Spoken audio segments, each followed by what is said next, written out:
সারা বাংলা নিউজের পক্ষ থেকে আমি কোয়েল এই মুহূর্তে চলে এসেছি স্বাতি আগরওয়াল। স্বাতি আগরওয়ালের আই ক্লিনিকে, যে আই ক্লিনিক দীর্ঘ 10টা বছর এগিয়ে আসলো জার্নিটা, সেটা কিন্তু আপনাদের কাছে আজকে আমি কোয়েল তুলে ধরবো। চোখ আমাদের জীবনের কতটা অপরিহার্য, অর্থাৎ চোখ ছাড়া কিন্তু আমরা একটা দিনও একটা মুহূর্ত চলতে পারবো না। সেই আই ক্লিনিকে আজকে আমরা পেয়ে গেছি স্বাতি দিকে, ডক্টর স্বাতি আগরওয়ালকে। প্রথমেই বলবো দিদি, কেমন আছো? আগে আমি খুব ভালো আছি, আর তোমাদের সবাইকে দেখে আরো ভালো লাগছে। এই যে 10 বছরের জার্নি, 10 বছরের সেলিব্রেশন, আগে বলে দিই স্বাতি আগরওয়ালের যে আই ক্লিনিক, এই আই ক্লিনিক হচ্ছে কলকাতার কাকুরগাছি এলাকায়। দিদি, দীর্ঘ 10টা বছর পেরিয়ে আসলো এই যে একটা জার্নি, প্রথমে একটু আগে জার্নিটা সম্বন্ধে জানবো। হ্যাঁ, জার্নি আমরা শুরু করলাম, স্টার্টিং এ আমাদের মাত্র 3 জন স্টাফ ছিলেন, এখন আমরা 10 থেকে 12 জন হয়েছি। আর এক এক করে পেশেন্টরা আসতে শুরু করলো, আমাদের পেশেন্ট থেকে পেশেন্ট এসছে, এটাই আমাদের খুব ভালো লাগে। আজকে আমরা 50,000 অপারেশন করে নিয়েছি, ছানি অপারেশন, এতজনের চশমার পাওয়ারটা সরিয়ে দিয়েছি। আর এছাড়া আমরা স্কুলে স্ক্রিনিং প্রোগ্রাম করি, আরো বিভিন্ন অ্যাক্টিভিটি গুলো করি, যেটা থেকে সোসাইটির সব স্ট্রেটাকে সাহায্য হয়। আমরা ইদানিং দেখেছি একদম ছোট বাচ্চা থেকে, জন্মানোর পরেই কিন্তু চোখের যে প্রবলেম, সেই প্রবলেম কিন্তু দেখা দিচ্ছে, যেটা হয়তো আগে অনেকটা অধিকাংশ কম ছিল। এটা এখন জেনারেশনে কেন এই প্রবলেমটা আসছে? কেন এখন এত বেশি ডিজিটাল মিডিয়া হয়ে গেছে, আপনি একদম ঠিক বলেছেন। আগে কিন্তু দিদাদের অত চশমা হতো না, ইউথ যখন ওরা ইয়াং ছিল, একদম বয়সের পরে আসতো। কিন্তু এখন ছোট ছোট বাচ্চার চশমা কেন? ওরা দূরে দেখেই না, তাকায় না। ওরা কি তাকায়? কাছে মোবাইল নিয়ে, ট্যাব নিয়ে বা কম্পিউটার নিয়ে, ঘরের ভেতরে ভেতরে। তাহলে কি হবে? ব্রেন তো ইউজ টু হয়ে যাবে কি আমাকে শুধু কাছে দেখাতে হবে, দূরের আর দেখারই দরকার নেই। তাই জন্য আমরা সব পেরেন্টসদেরকে বলি, বাচ্চাদেরকে বোঝাই কি বাবা একটু বাইরে যা, মাঠে খেলাধুলা কর, সেটা থেকে তোর চোখটাও ভালো থাকবে। তো চোখ ভালো রাখার জন্য ছোট ছোট বাচ্চাদের কিন্তু স্বাতি দি কিন্তু এটাই সাজেস্ট করছে যে একদম কিন্তু যতটা পারবে স্ক্রিনিং থেকে আর কি চোখটাকে দূরে রাখতে হবে, সেটা কম্পিউটার হোক বা ফোন হোক। দিদি, দেখা যায় যে এই যে একটা বয়সের পর তো চোখের প্রবলেম তো আসেই, সেই বয়সটা মোটামুটি কতটা হতে পারে? কোনো বয়স এখন বাদ নেই। এখন 30 বছরেও ব্লাড প্রেশার আসছে, 30 বছর 40 বছরেও গ্লকোমা আসছে। তো সব এজে সবাই কাছে রিকোয়েস্ট আছে কি বছরে একবার নিজের চোখে চেক আপ করিয়ে নিতে। হ্যাঁ, কিন্তু 40 বছর বয়স হলে বা 60 বছর বয়স হলে তখন আরো বিভিন্ন ধরনের রোগটা চলে আসে। আর একটা ব্যাপার আছে, লোকজন একটা চোখ থেকে ভালো দেখে নিচ্ছে তো বুঝতে পারে না, একটু কম্পেয়ার করে যখন দেখবে তখন বুঝতে পারবে কি হ্যাঁ, এই চোখ থেকে আমার একটু কম আছে, ওটাতে কোনো ত্রুটি থাকতে পারে।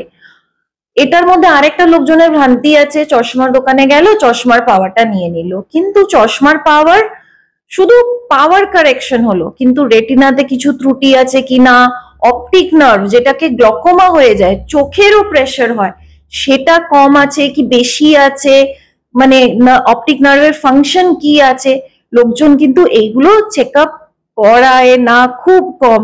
তো এইগুলোর মধ্যে জাগরুকতা করার আমাদের দরকার আছে।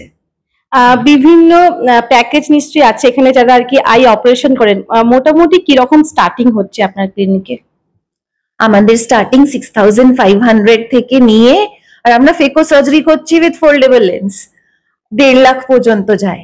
1.5 লাখে আমরা রোবোটিক ফেকো সার্জারি করি, যেটা লেজারের মাধ্যমেই পুরো সব কাটগুলো হয়ে যায়, ছানিটা গলে যায়, আমরা তারপরে জাস্ট ছানিটা বের করে লেন্সটা বসিয়ে দিই। তো লেন্সটাও বিভিন্ন ধরনের আসে, অনেক ধরনের লেন্স হয় যেটা থেকে দূরের, কাছের, আরো কাছের সব দেখা যায়, তাহলে লোকজন চশমার উপর ডিপেন্ডেন্টই হলো না। এখন কিন্তু ওইগুলো খুব প্রিফার হচ্ছে পেশেন্টদের মধ্যে। আর ডেফিনেটলি সবার ইনকাম আলাদা আছে, সবার বাজেট আলাদা আছে। দেখুন, ইনকাম ভালো থাকলেও বাজেটটা তো আলাদা থাকতেই পারে না। তো যার যা বাজেট আছে, আমরা জাস্ট এটাই বলি কি চাপ নিতে হবে না, সব ভালো আছে, আপনার ছানিটা ভালো মতো হবে, আপনি করান। অনেকেই চাই যে চশমাটাকে একটু অ্যাভয়েড করে একটু লেন্সের দিকে যেতে, কারণ আমরা সকলেই চাই যে একটু দেখতে একটুখানি সুন্দর লাগবো, বা কোনো একটা অকেশন পড়লো যে চাইছি যে লেন্সটা ব্যবহার করতে। ওই যে একবার হয় না ওয়ান টাইম ইউজ লেন্স, যেগুলো সেগুলো কি কতটা মানে জরুরি পড়ার জন্য, বা কতটা ভালো চোখের জন্য? ওয়ান টাইম লেন্স মানে ডিসপোজেবল লেন্স খুব ভালো আছে। যারা এই মাসে একবার বা মাসে 2-3 বার পড়বে তাদের জন্য ডিসপোজেবল লেন্স খুবই ভালো। তো ওটাকে জাস্ট পরো, হাইজিনও মেনটেন থাকে, আবার ফেলে দাও। মানে ওটা কি চোখের কোনো ক্ষতি করতে পারে? এবার যদি কালার্ড কন্ট্যাক্ট লেন্স থাকে বা চিপ কোয়ালিটির থাকে তাহলে তো চোখের ক্ষতি হতে পারে। তাহলে একটু কেয়ারফুল থাকতে হবে, ট্যাপ ওয়াটার, হাত একদম পরিষ্কার করে যেভাবে ডক্টর বলছে ইউজ করতে সেভাবে কিন্তু করতে হবে। ওটাই হলো।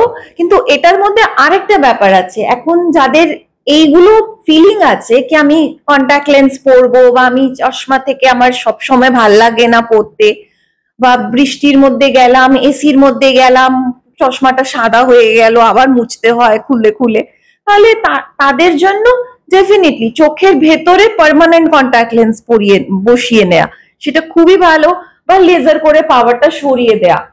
তো লেজার করে পাওয়ারটা এখন তো অনেক পদ্ধতি এসে গেছে, যেটা থেকে যেমন স্মাইল সার্জারি হলো বা ফেমটোলাসিক হলো, 10 থেকে 15 মিনিট লাগে, পরের দিন আপনি অফিস যেতে পারেন, এত সেফ হয়ে গেছে এইগুলো, আর খুবই ভালো।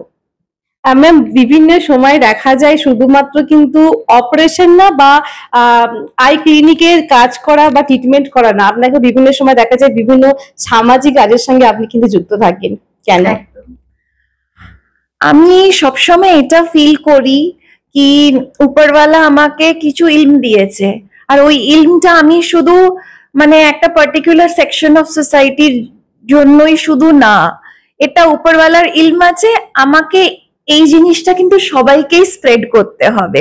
কেউ টাকার কম আছে বেশি আছে সেটার জন্য আমার থেকে ট্রিটমেন্ট পেলো না, সেটা আমার ভাল লাগে না। আমার এটাই হয় কি my talent should be available to everyone irrespective of their paying status। আর পরের দিন ওদের যখন স্মাইল দেখি বা ওদের ব্লেসিংই আমার কাছে আমার ফিস হয়ে যায় অনেকবার।